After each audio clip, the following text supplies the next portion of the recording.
Report exclusive. കടുവ ആക്രമണത്തിൽ പരിക്കേറ്റ ജയസൂര്യയുടെ ആദ്യ പ്രതികരണത്തിലേക്ക് പോകാം. അത് നമ്മൾ 10-15 പേരുണ്ട്. നമ്മൾ സെർച്ച് ചെയ്ത് നോക്കുന്നു. അപ്പോൾ പെട്ടെന്ന് പുറകിന് അടിച്ചിടന്നു. അപ്പോൾ ഞാൻ ഷീൽഡും കൊണ്ട് മേലെ ഇങ്ങനെ തട്ടപ്പോൾ കടുവിൻ്റെ തൈ മാത്രം അടിച്ച് താഴെ വീണ് ഞാൻ കടുവിൻ്റെ നേരത്തെ ഷീൽഡിൽ അത് നമ്മൾ 10-15 പേരുണ്ട്. നമ്മൾ സെർച്ച് ചെയ്ത് നോക്കുന്നു. അപ്പോൾ പെട്ടെന്ന് പുറകിന് അടിച്ചിടന്നു. അപ്പോൾ ഞാൻ ഷീൽഡും കൊണ്ട് മേലെ ഇങ്ങനെ തട്ടപ്പോൾ കടുവിൻ്റെ തൈ മാത്രം അടിച്ച് താഴെ വീണ് ഞാൻ കടുവിൻ്റെ നേരത്തെ ഷീൽഡിൽ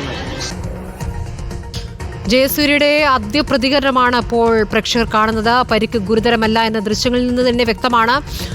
ആശ്വാസകരമായ ദൃശ്യങ്ങൾ എന്ന് തന്നെ പറയാം. ഇപ്പോൾ പരിക്കിനെ കുറിച്ച് ജയസൂര്യ തന്നെ പ്രതികരിച്ചതാണ് കണ്ടത്. പിറകിൽ നിന്ന് ചാടുകയായിരുന്നു, ഷീൽഡ് കൊണ്ട് തടഞ്ഞപ്പോൾ മാന്തുകയാണ് ചെയ്തിരിക്കുന്നത് എന്നുള്ളതാണ് നമുക്ക് ദൃശ്യങ്ങളിൽ നിന്ന് തന്നെ കാണാം. ജയസൂര്യ ആരോഗ്യവാനാണ്. ജയസൂര്യയ്ക്ക് വലിയ കുഴപ്പം സംഭവിച്ചിട്ടുള്ള കടുവ പിറകിൽ നിന്ന് ചാടുകയായിരുന്നു. അപ്പോൾ ഷീൽഡ് കൊണ്ട് തടുത്തപ്പോൾ കടുവയുടെ നഖം മാന്തൽ കിട്ടിയതാണ്. വലത്തെ കൈക്കാണ് പരിക്കുള്ളത് എന്നുള്ളതാണ്. ഇപ്പോൾ ഡ്രിപ്പിട്ട് കിടക്കുന്നു ആശുപത്രിയിൽ, മാനന്തവാടി ആശുപത്രിയിലാണുള്ളത്. ആദ്യ ദൃശ്യങ്ങളും ആദ്യ പ്രതികരണങ്ങളുമാണ് ഇപ്പോൾ ദീപക് മോഹൻ വിവരങ്ങളുമായി. ദീപക്, ഇപ്പോൾ ജയസൂര്യയുടെ ആദ്യ പ്രതികരണം കണ്ടു.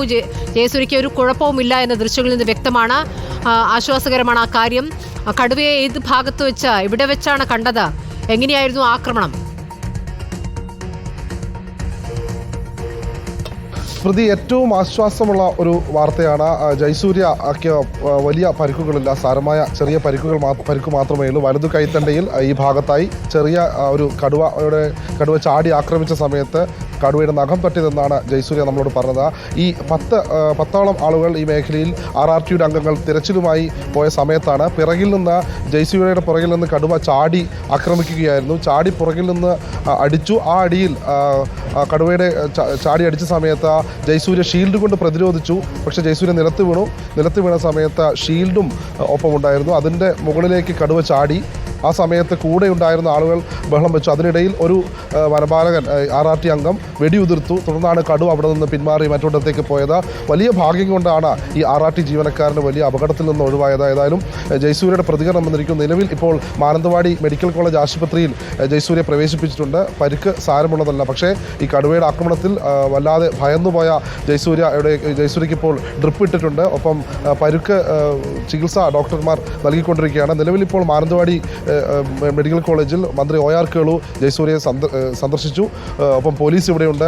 നിലവിൽ ഈ കടുവാ ദൗത്യം വീണ്ടും ആരംഭിച്ചിട്ടുണ്ട്. ഡോക്ടർ അരുൺ സക്കറി അടക്കമുള്ള സംഘം ഈ മേഖലയിൽ ഇപ്പോൾ തിരച്ചിൽ നടത്തുന്നുണ്ട്. ജയസൂര്യയ്ക്ക് വലിയ പരിക്കുകളില്ല. ആശ്വാസകരമായ വാർത്തയാണ് ഇപ്പോൾ പ്രേക്ഷകർക്ക് മുമ്പിൽ പങ്കുവയ്ക്കാനുള്ളത്. സ്മൃതി, തീർച്ചയായും ABFO ജയസൂര്യയ്ക്ക് ചെറിയ പരിക്കേ ഉള്ളൂ. പക്ഷെ കടുവ പുറകിൽ നിന്ന് ആക്രമിച്ചപ്പോൾ ഷീൽഡ് കൊണ്ട് തടുക്കുന്ന സമയത്ത് കടുവയുടെ നഖം കൊണ്ടാണ് വലത് കൈക്ക് പരിക്കേറ്റിരിക്കുന്നത് എന്നുള്ളതാണ്. ഏതായാലും വെടിവെച്ചതോടുകൂടി കടുവ ഓടിപ്പോവുകയായിരുന്നു എന്നുള്ള കാര്യം കൂടിയാണ് ജയസൂര്യ പറയുന്നത്.